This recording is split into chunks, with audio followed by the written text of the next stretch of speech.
My 6 minutes are just, for the space of non-issues, non-subject, which are never considered a subject. So years back, we just said that you talk about three basic needs.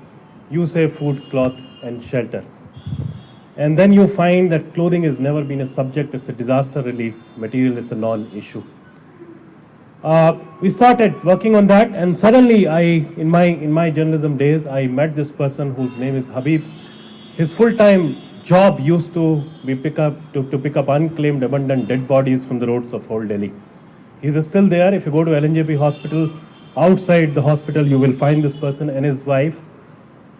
Full-time job is to pick up dead bodies because whole lot of people, homeless people, die. And we argued that if earthquake is a disaster, flood is a disaster, how come winters are not a disaster? He said in winters his work goes up.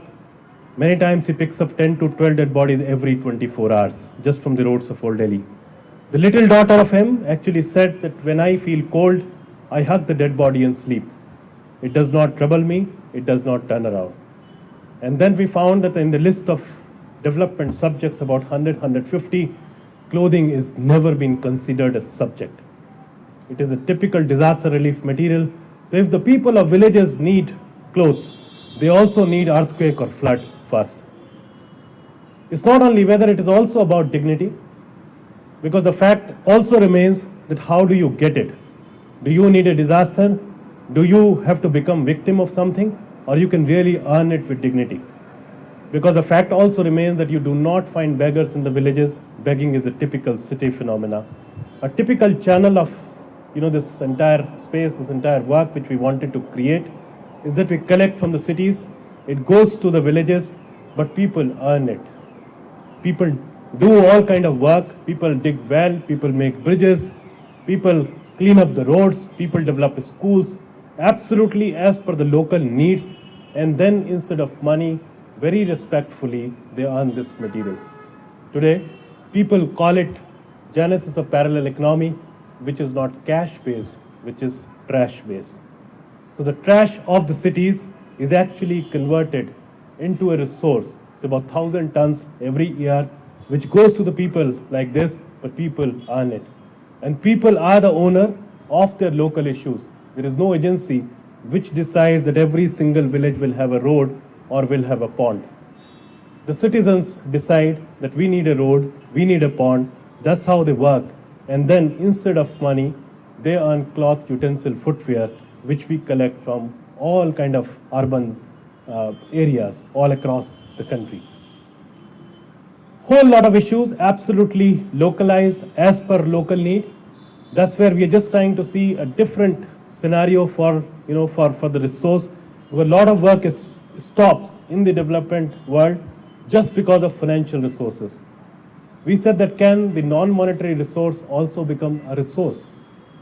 The school, where we still say that education hampers because of teacher-student ratio or education policy.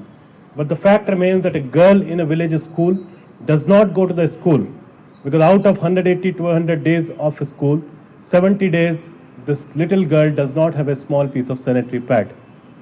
So the material ultimately matters.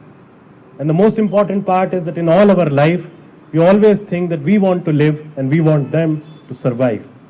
That's the scenario which we wanted to change with the help of your old discarded material. Very important issue, and again a non-issue, which we touched upon, and we said that every single woman across the globe needs a piece of cloth, which is called a sanitary pad now. But have you ever thought that in a country where you do not have enough to cover yourself, from where and how you bring that piece of cloth?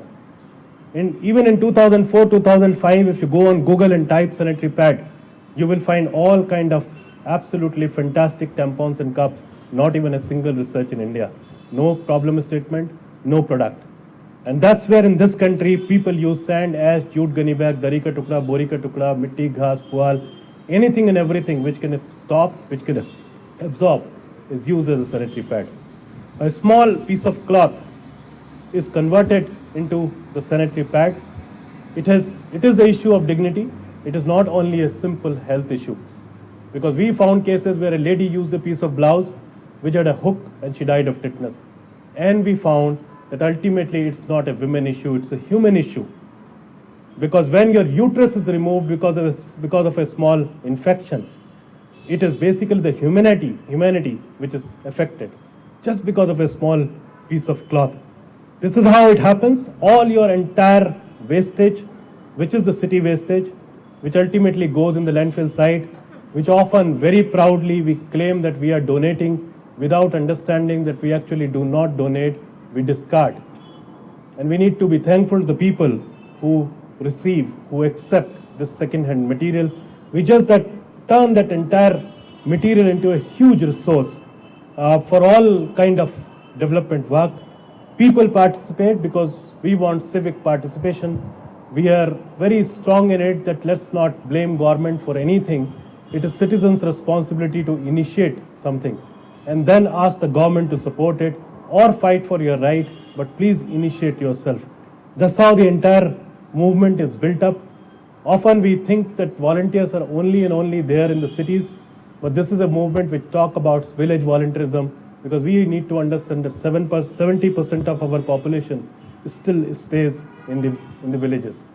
And that's where we have a very huge volunteer base.